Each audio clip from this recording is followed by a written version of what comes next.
We know that Yaakov, Jacob, the patriarch, was a prophet. So he was aware of many of the things that were going to happen to the Jewish people. And like any good father or grandfather, let alone one of the founding fathers, he did whatever he could to protect us. And he took particular pains to protect us from what he knew was going to be the most difficult test we would ever face. And you'll say, I know exactly what that is. It's coming up soon. It's got to be the Egel Hazav, the golden calf. Great guess, wrong. You'll say, okay, now I know what it is. It must be Amalek, our most bitter, implacable enemy that dedicates its existence to killing Jews. Another great guess, but wrong. What Yaakov was most worried about was something else. Avraham, his grandfather, had planted trees in Israel. Yaakov cut them down, took them with him when the Jews went down to Egypt, and replanted them there. And he gave them a name. The name reflected his biggest worry about the future of the Jewish people. He named that wood Shittim, knowing that that wood, the Shittim wood, was going to be used in the Mishkan that we read about in this week's Parshat.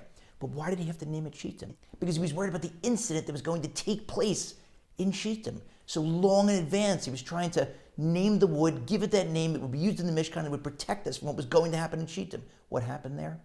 Balaam, the sorcerer, convinced Balak, the king of Moab, to send in the Moabite women to seduce the Jewish men, engage in acts of immorality, and also acts of idolatry.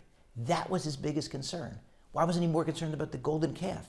Because that we could come back from. Idolatry or misperception of our relationship to God, that we could repent from. Amalek, our most bitter enemy, they're going to come after us. And there will be terrible, terrible losses.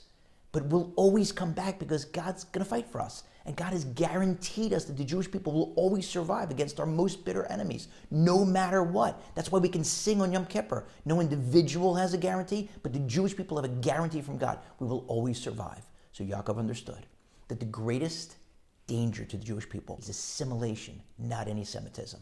The only way that we can disappear is if we disappear ourselves. If we marry out and our kids aren't Jewish, there's no coming back from that. And so that's why Shittim was Yaakov's greatest fear. And that's why he took such pains to protect us.